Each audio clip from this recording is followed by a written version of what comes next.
the record they found in Vault 7 wasn't supposed to exist. It was a physical object, pressed metal, encoded in a format so old that 3 separate translation teams argued about whether it was a message or merely a shipping manifest. The archivist who finally cracked it, a Veldron historian named Sova Ethais, sat in her chair for 11 minutes after reading the first line and did not move. Her colleagues assumed she had entered a computational trance. They did not interrupt her.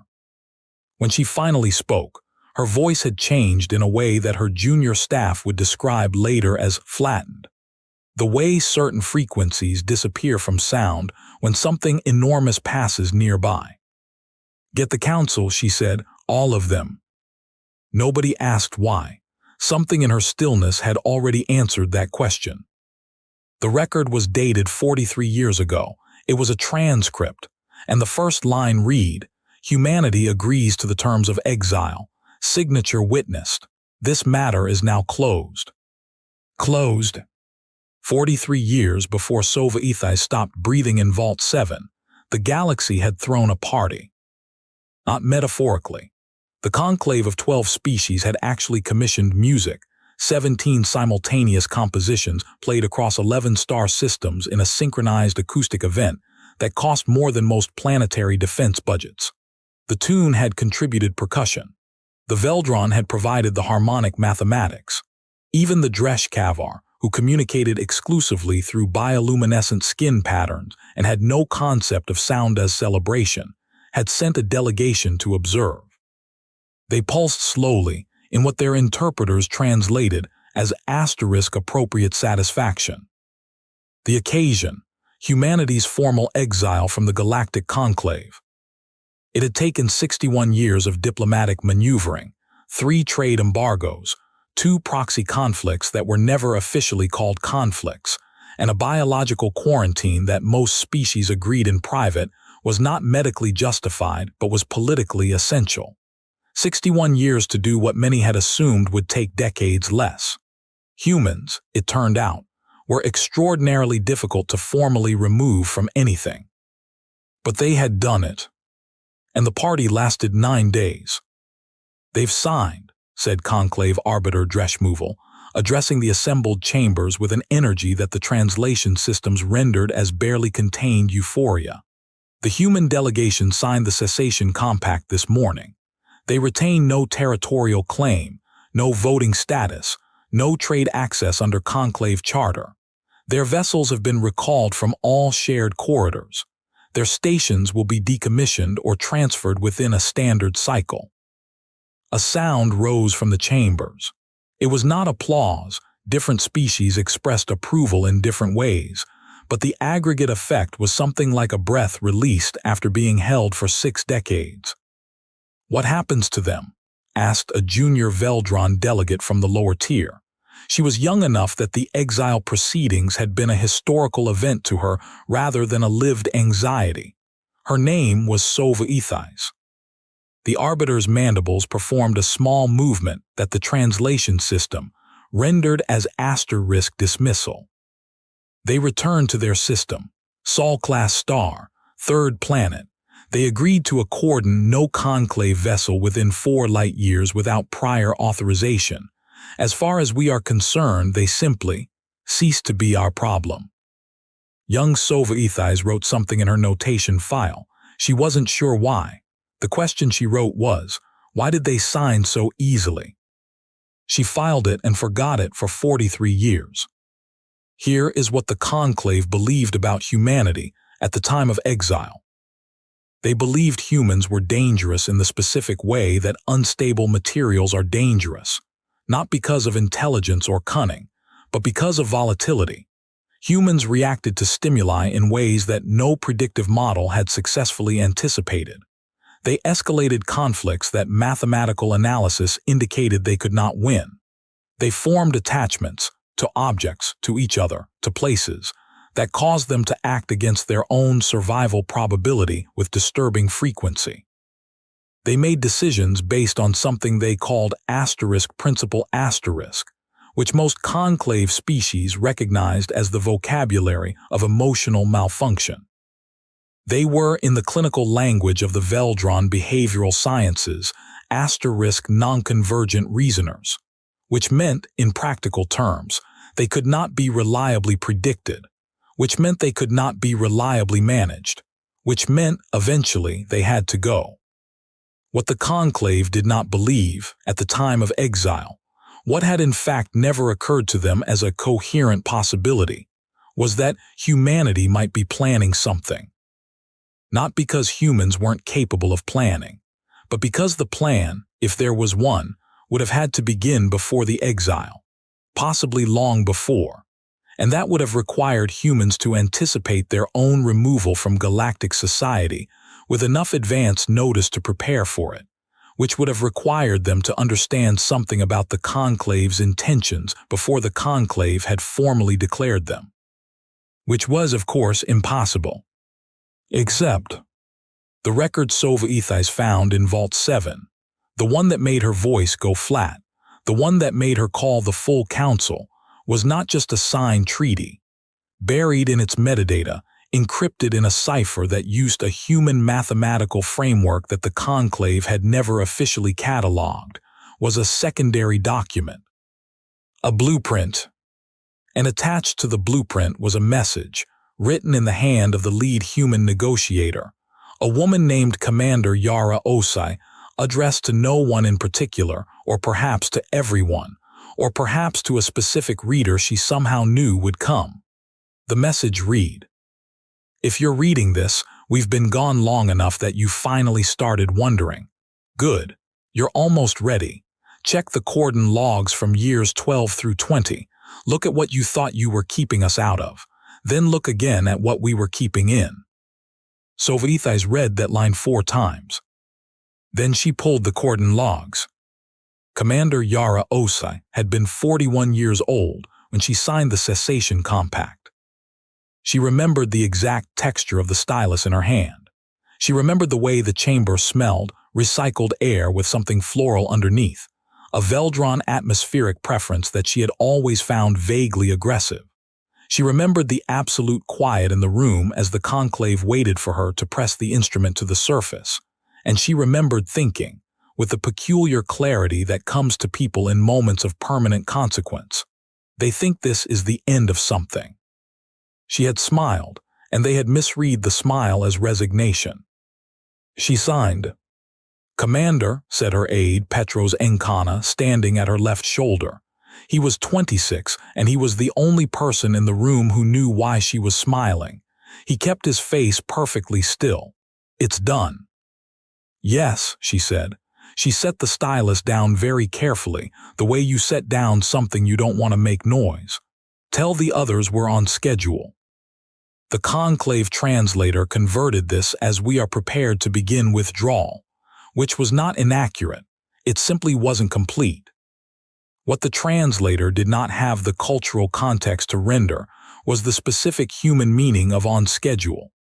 The implication that there had been a schedule, that the schedule had been running for some time, and that the exile itself was not a disruption to the schedule but a component of it.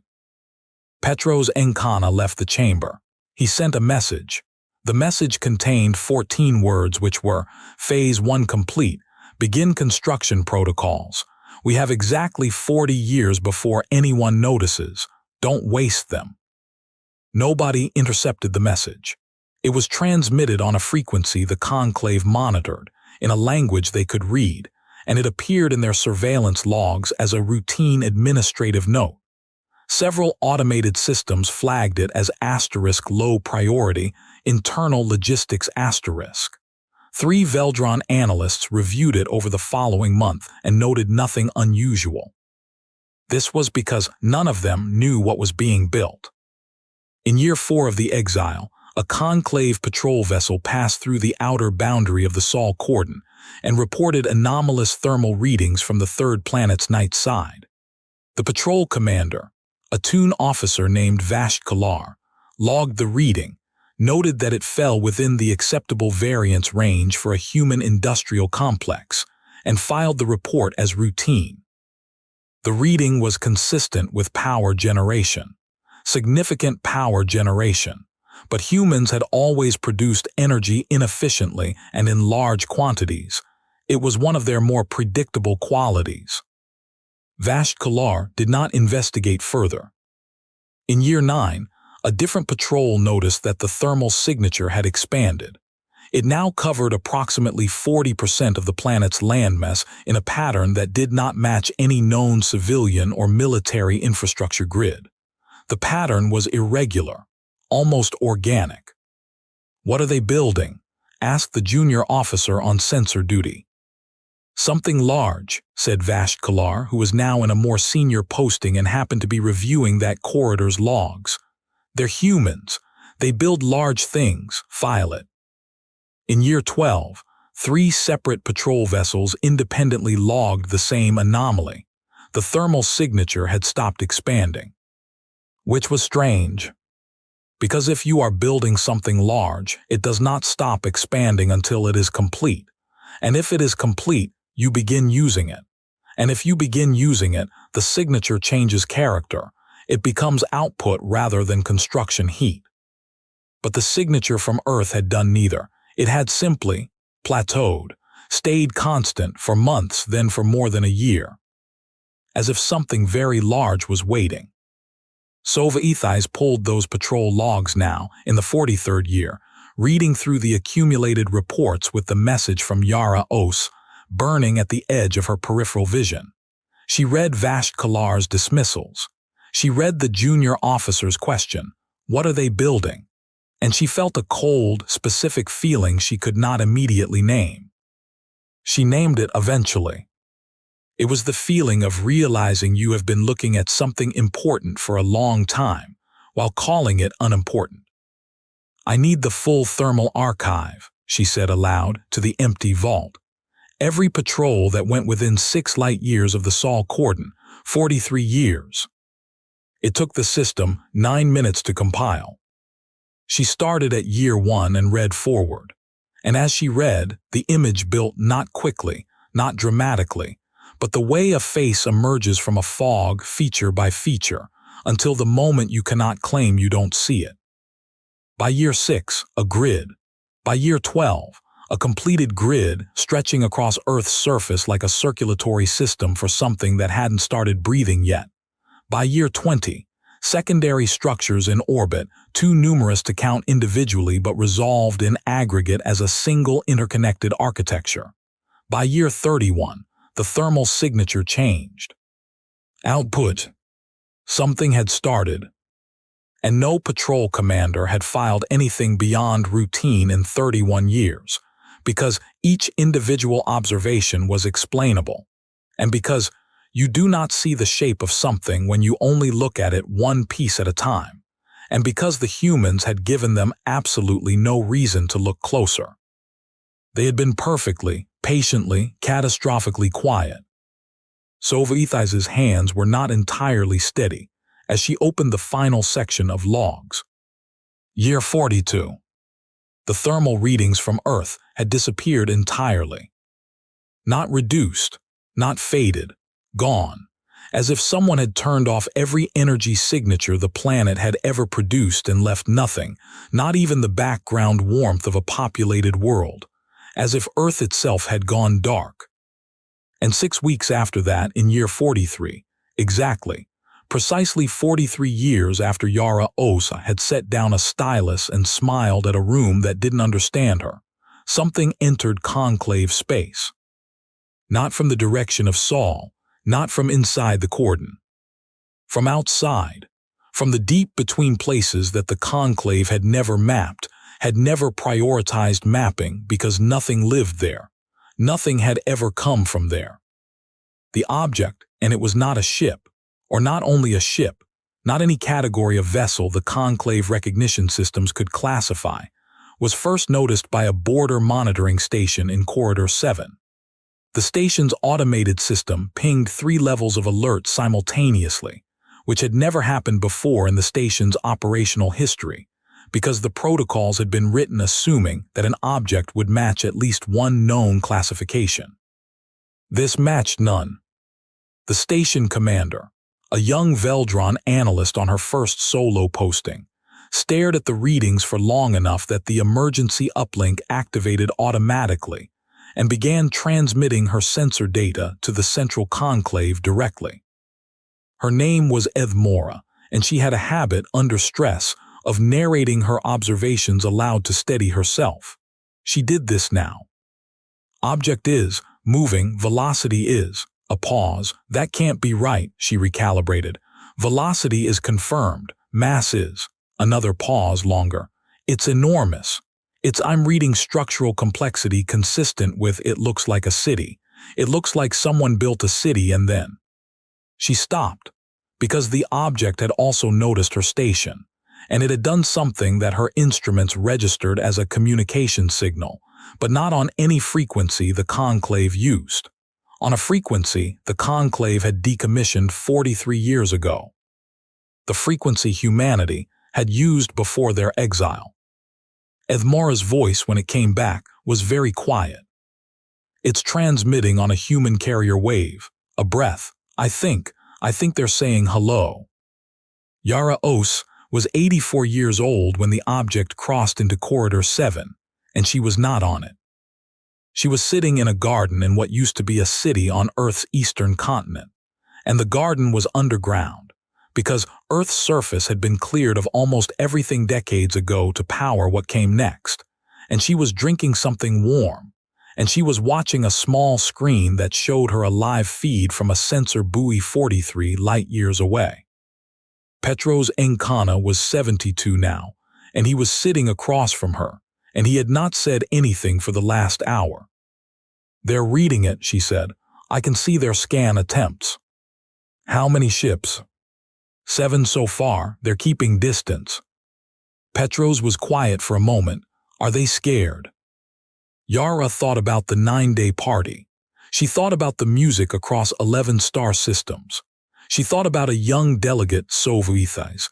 She'd noted the name at the time, had made a point of nodding names, who had asked a question nobody else in the chamber had thought to ask. They're confused, she said. Scared comes later. First they need to understand what they're looking at. And when they understand it. She finished her drink. Then they'll want to know how, and when they figure out how, they'll want to know why we waited. Petros looked at the screen. The object, 43 years of human labor compressed into a thing that moved between stars like a thought, was transmitting steadily. Calm. Patient. And when they figure out why, he asked. Yara set down her cup. That's when they go quiet, she said.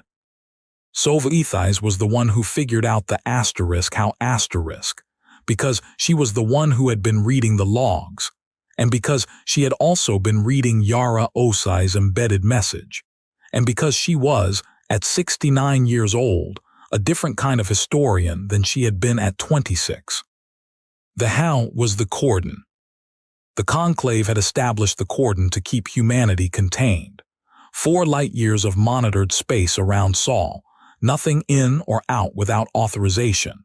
They had been proud of this. It was considered an engineering achievement. A surveillance perimeter of that scale required significant resource commitment, and the conclave had maintained it for 43 years without a single security incident. Without a single incident, in 43 years. Which Sovuithais now understood was not because the cordon was effective. It was because humanity had never tried to breach it. Not once. They had looked at the cordon, a boundary the conclave had built to contain them, and they had used it as a guarantee of privacy. 4 light-years of empty space, monitored outward by conclave sensors that were looking for things trying to get out. Not looking for things being built quietly at the center. Not tracking energy expenditure as long as it didn't cross the line.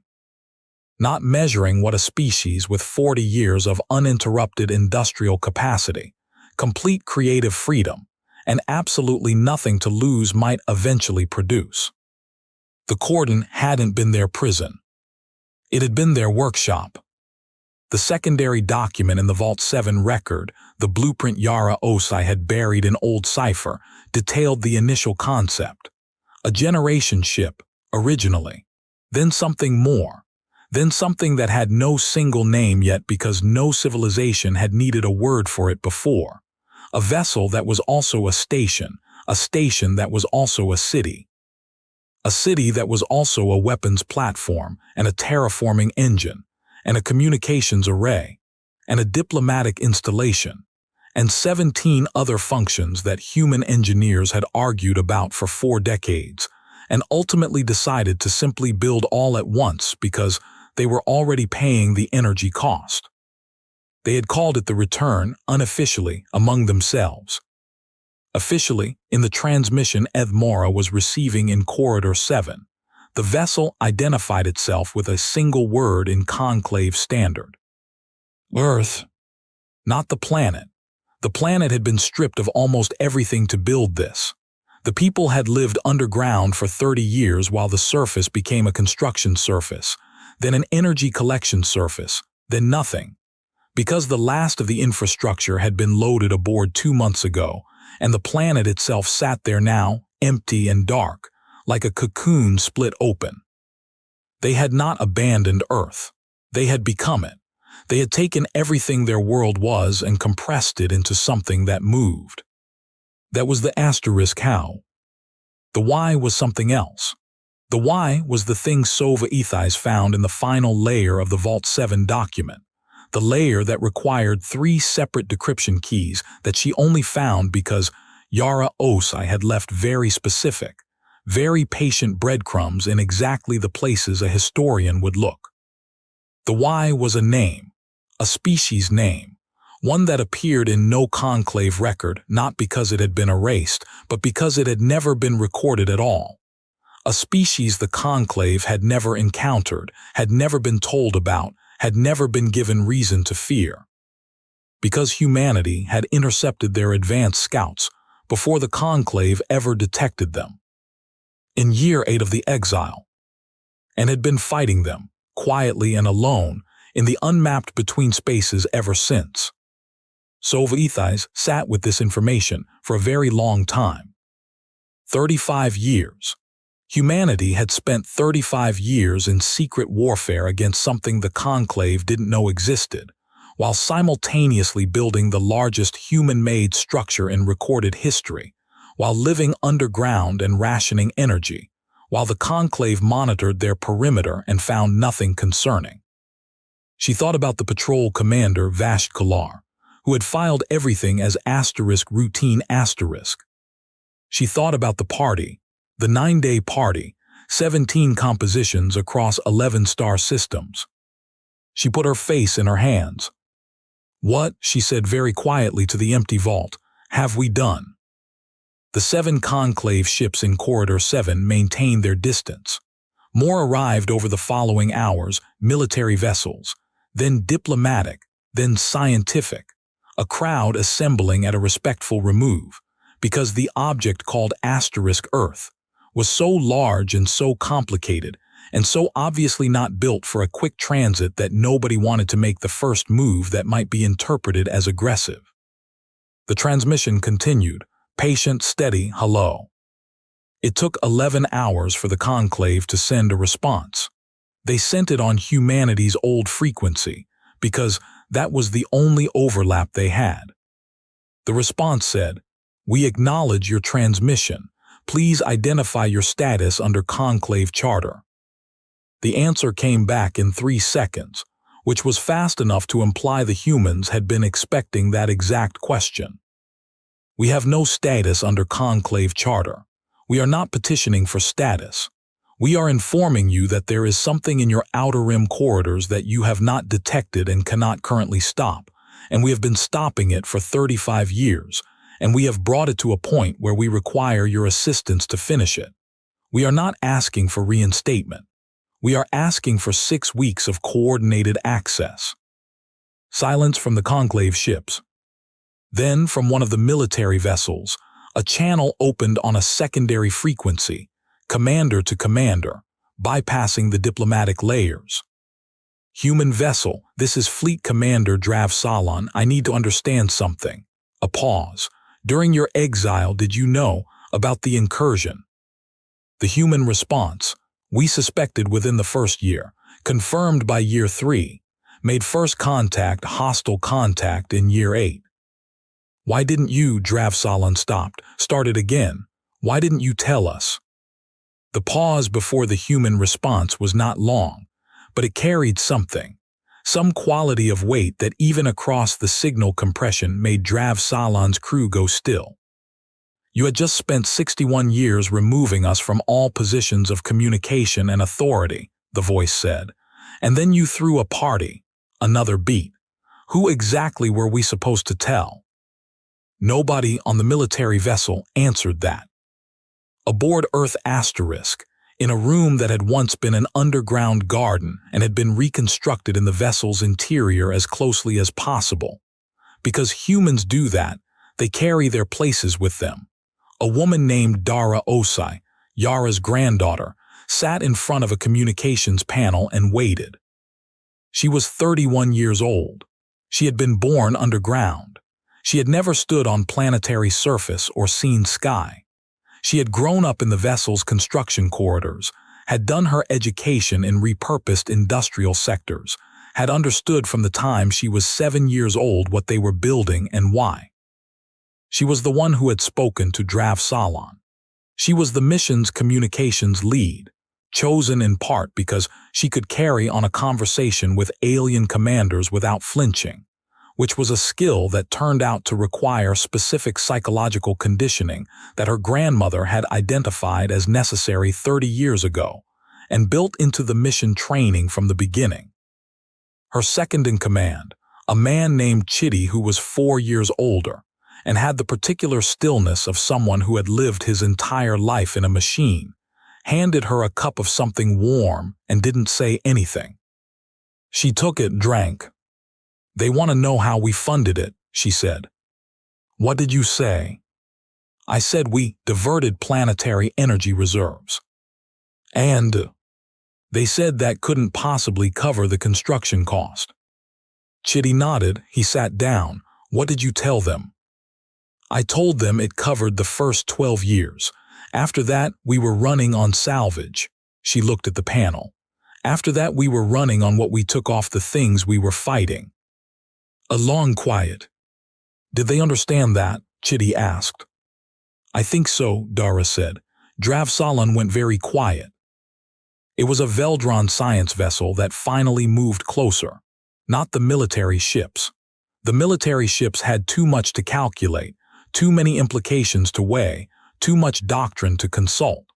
The science vessel moved because its commander, a behavioral specialist named Ethrava who had been studying the object since Ethmora's first alert, had simply gotten impatient with the distance. Ethrava was the one who first saw the damage. Not from the outside. The hull of Asterisk Earth was intact, repaired, maintained, clearly cared for with intense attention. But the damage was there for anyone who knew what to look for, because Ethrava's specialty was structural stress analysis, and the patterns in the hull's repair record were not the patterns of construction accidents or material fatigue. They were weapons impact patterns. Repaired, hundreds of times, layered over each other in a geological record of a war that had apparently been ongoing for 3.5 decades. Ethrava opened a channel to the Earth Asterisk without going through diplomatic layers, which was technically a protocol violation. But she was a scientist, and the violation seemed minor compared to what she was looking at. "Human vessel, I'm reading impact stratification on your starboard hull. I count," she paused, running the calculation. "I count at minimum 800 separate conflict events in the repair record." "That's a low estimate," came the response. "Our internal count is higher. Some events overlapped." "You were in 800 engagements." "Over 35 years, yes." Ethrava's junior analyst, listening, made a sound that her translation implant rendered as involuntary distress vocalization. "What were they?" Ethrava asked. "The incursion, what were we facing?" A pause. When the human voice came back, it had a quality that Ethrava would spend the rest of her career attempting to accurately describe in academic literature, and never quite managing, because it required a word for asterisk tired in a way that has become structural, and the Veldron language did not have one. We called them the Vesh. They don't respond to communication. They don't take prisoners. They probe, they test, they escalate.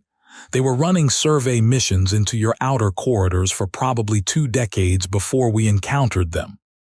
And we think they were waiting to establish that whatever was inside those corridors wouldn't fight back in ways that were irrational. Irrational, HFY repeated. Vesh strategy is based on calculation. They map responses. They're very good at it. If you fight back proportionally, they calculate your limits.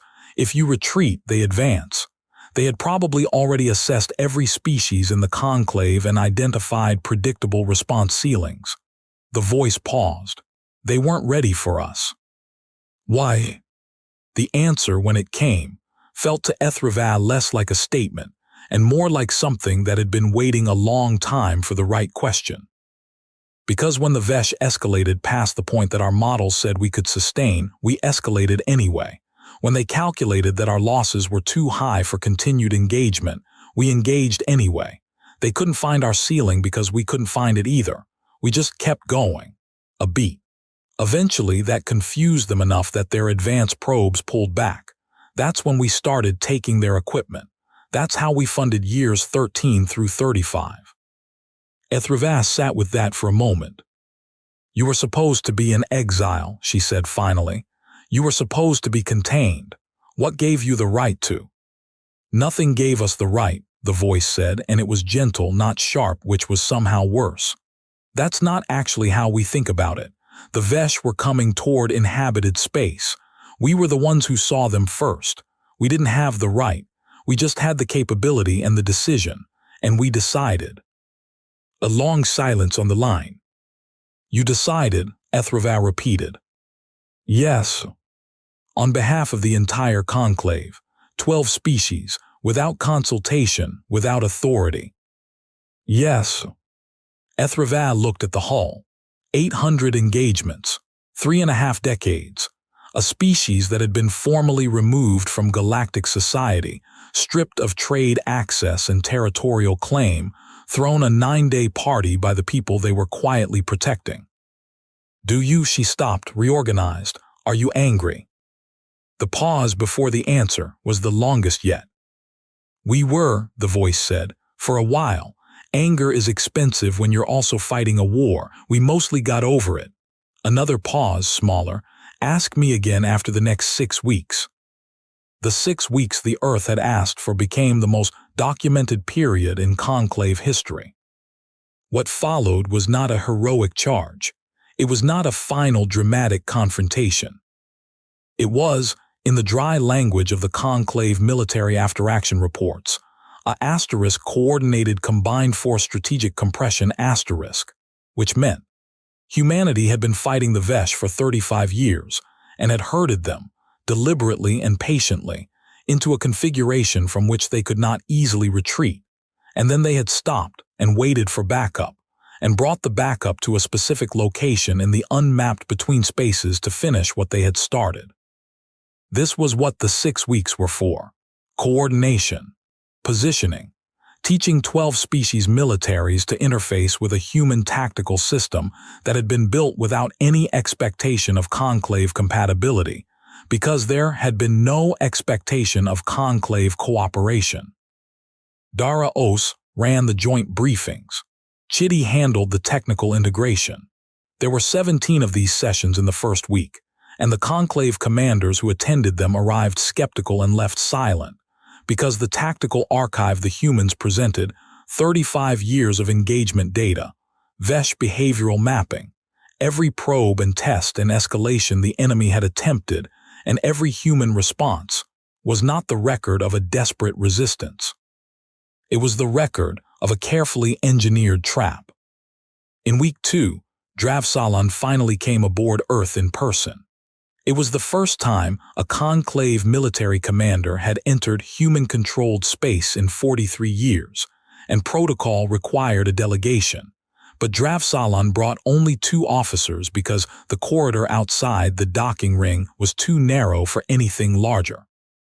The narrow corridors were one of the first things Drafsalan noticed. Earth was not built for Conclave visitors. It was built for humans, by humans, around human dimensions and human priorities, and a human aesthetic that apparently favored close walls and warm lighting, and a particular density of lived-in detail that made the Toon commander feel as though the ship itself was watching. Dara met them at the dock. Commander Drafsalan. She extended a hand, the human contact gesture. He had been briefed. He completed it. Director Osai. He looked around the corridor. Your ship is very, he paused. Human, she said. Yes, he paused again. It's larger on the inside than I expected. It's a city, she said. We built a city and then we put engines on it. She walked them through the tactical center, which was also because the Earth had been designed with 40 years of combined thinking. A garden, a school, a hospital, and a market, all in the same interconnected space, because the people who built it had decided that a military installation that was also a living community was more sustainable than a pure warship, and sustainability had mattered a great deal during the lean years.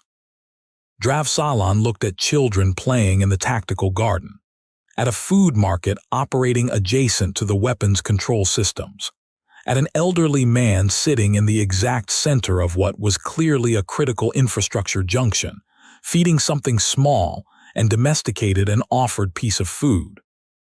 You raised families here, Drafsalan said. Of course, Dara said. Where else would we raise them? During the conflict, while you were engaging the Vesh. The Vesh were out there, she said, pointing not precisely, just outward. Life was in here. She said it simply as a fact, as if the arrangement required no explanation. That's why we could keep going past whatever ceiling they were calculating. We weren't defending an asset. We were defending everyone who was home. Drafsalan was quiet for a moment. Then he said, the Exile, our decision, do you want to talk about it? An apology perhaps, or... Commander, Dara stopped walking and turned to face him. With respect, there are Vesh position reports coming in from the perimeter. Every hour we spend on 43-year-old politics is an hour they have to recalibrate.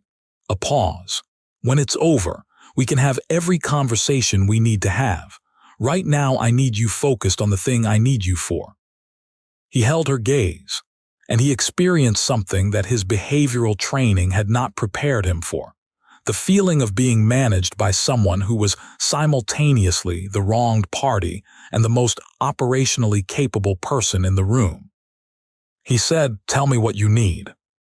In the 6 weeks that followed, the Conclave engaged the Vesh with human tactical guidance for the first time. The Vesh were not expecting reinforcement. Every calculation they had run on the isolated human vessel had accounted for no external support. The humans had been isolated for 43 years, and the Vesh had monitored the Conclave's deliberate non-engagement with the Exile. The Vesh were good at calculation. Their error was in assuming that 43 years of isolation and the Conclave's institutional indifference were the same as 43 years of human aloneness. They were not the same. The operational cost of the 6 weeks was high. Not as high as any of the previous 35 years had been, but significant. 2 Conclave vessels lost. 78 Conclave crew. Aboard the Earth Asterisk during the 3rd week, a breach in the agricultural sectors. The Vesh had learned to target life support rather than weapons systems, killed 41 civilians. Dara Osai was in the tactical center when it happened. She received the report. She looked at it. She did not leave her post. She continued coordinating. Chitty, who knew her well enough to understand what was happening in her face, stayed at his station too, because that was what she needed, and because there was nothing else to do. After the final Vesh engagement force withdrew, not defeated, but broken up, their coordinated advance structure dismantled, their primary command communication nodes destroyed using tactical data humanity had spent 35 years accumulating. Dravsalan opened a channel from his vessel to the Earth asterisk. Director Osai, the outer sectors are clear. Residual Vesh presence is retreating to unmapped space. We're reading no further advance activity. A pause. Thank you, Commander, Dara said. Another pause, longer, from Dravsalan's end. The losses in your agricultural sectors, he said. I'm sorry. If we had been, he stopped. There were too many ways to finish that sentence that implicated the Conclave. And he was too honest to choose one that didn't. 41, Dara said quietly. We know all of them, we'll remember all of them. A beat. That's what we do. It was not an accusation. It was simply a statement about humans. But Dravsalan heard it in a way that would change the tone of everything he wrote and said, and decided for the rest of his career. The full Conclave session that addressed Earth**''''''''''''''''''''''''''''''''''''''** was the most attended in Conclave history. Not because it had been announced as significant. No announcement was necessary.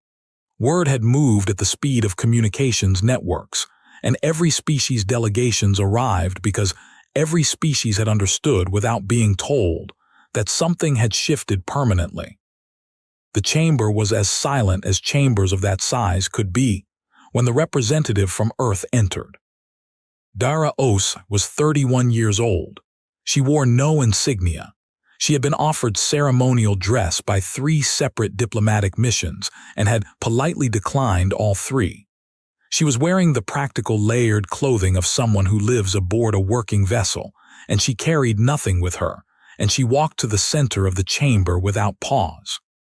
The arbiter of Veldron, Sova herself, now in her final years, who had spent 6 weeks quietly destroying her own assumptions about the last 43 years of galactic history, opened the session. Director Osai, she said, the Council has reviewed the strategic archive, the tactical record, and the historical documentation you provided through Vault 7. A pause. There are questions. I expect so, Dara said. The first question that requires addressing is one of status. Your Exile compact is 43 years old, Dara said, and was signed by my grandmother. I didn't sign anything. A ripple through the chamber, not hostile, something more complex. You are petitioning for reinstatement, Sova asked. Dara looked at her, the old historian, the one who had found the vault record and called the council, the one who had, 43 years ago, written ****why did they sign so easily, in a notation file and filed it and tried to forget it. No, Dara said. The silence that followed was the kind that is weight. No, Sova said.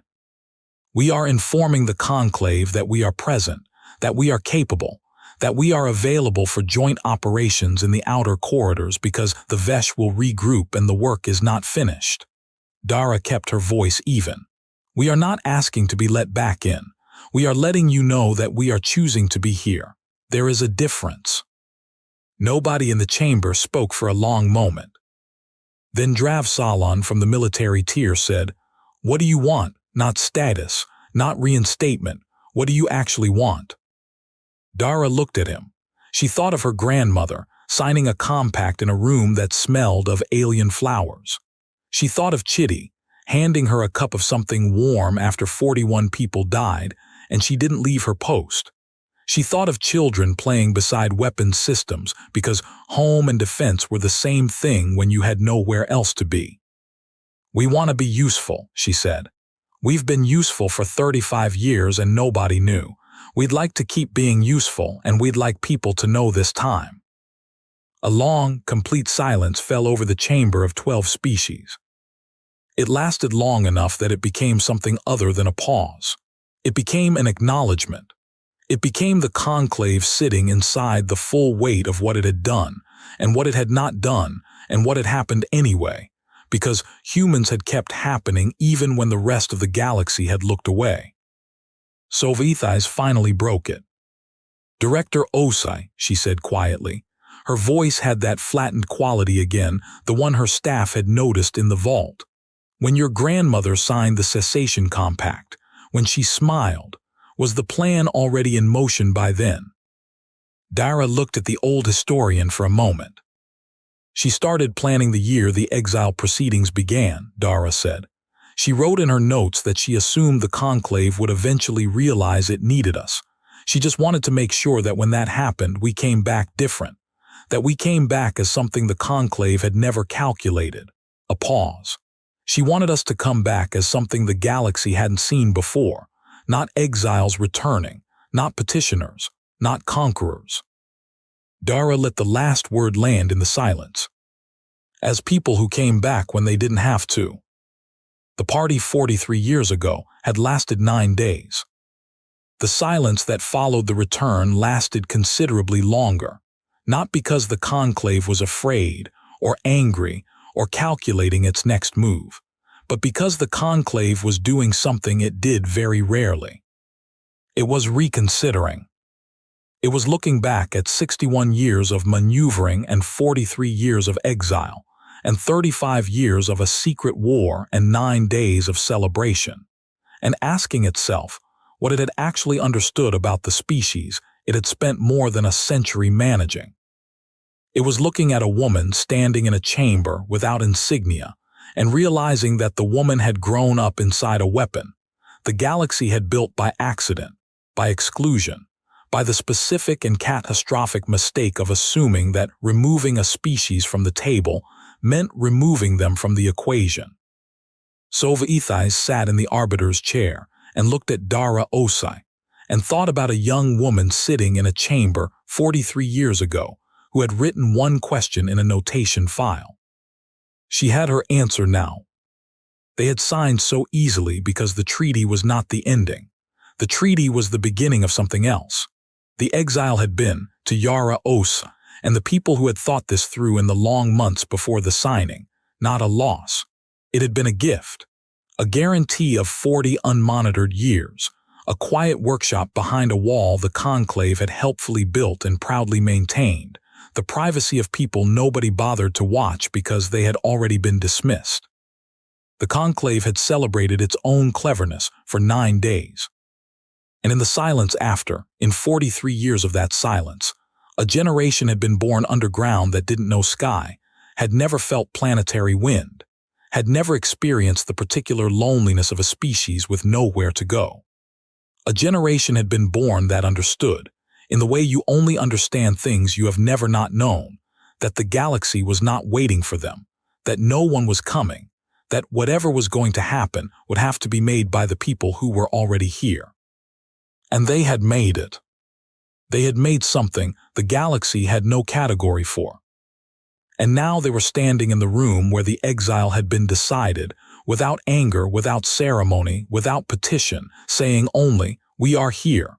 We chose to be here. That is the difference." Drav Salon, reviewing the censor reports from Corridor 7 weeks later, would write in his personal log something that would later be cited in more academic papers than almost any other primary source from the period. He wrote, "The error we made was not in the exile. The error was in what we thought exile meant. We thought it was an ending. They thought it was a door." Sova Ethais, preparing her address to the reconvened full conclave the following month, spent 3 weeks trying to find the right framing for what had happened. She read everything she could find about humanity, not the diplomatic records, not the behavioral analyses, not the military assessments, the personal records, the letters, the journals, the messages people had sent each other underground while building something impossible. She found a letter from Yara Osai to Petros Enkana, written in year 6 of the exile, when the construction corridors were behind schedule and the first Vesh contact had been confirmed, and the entire enterprise might have reasonably been described as hopeless. The letter said, "We are not the strongest species in this galaxy. We might not even be the most clever one, though I like to think we have moments, but I think we might be the only ones who keep going past the point where keeping going is rational. I don't know if that's a strength or a flaw. I think it might be both. I think it might be the same thing." Sova read that letter sitting in the same chair where she had found the vault record. She sat with it for a long time. Then she wrote the line that would open her address, the line that would be translated into every Conclave language, that would appear on the records of 12 species, that would outlast the chamber and the arbiter's chair, and eventually even the memory of the specific circumstances that had produced it. She wrote, "We thought we had removed humanity from the equation. What we had done, without understanding it, was remove every constraint." The Earth remained in conclave space. Not anchored, not stationed, not assigned. It moved between corridor patrol zones, between the mapped and unmapped, between the places the conclave monitored and the places it didn't. It moved the way living things move, not the way ships do. People were born on it. People died on it. The garden that had once been underground on a stripped planet bloomed in recycled light, tended by hands that had never touched soil.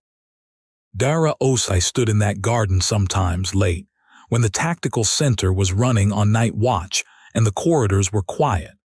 She stood where her grandmother had sat 43 years ago, watching a small screen from 43 light years away. She didn't think about victory. Victory was not how she had been taught to think about it. She thought about the 41 people in the agricultural sector. She thought about the children who had grown up beside weapons systems and learned that home and protection were not separate categories. She thought about what her grandmother had written in year 6, that she didn't know if the thing in them was a strength or a flaw. She thought maybe the answer was that the question was wrong. Maybe it was simply what they were.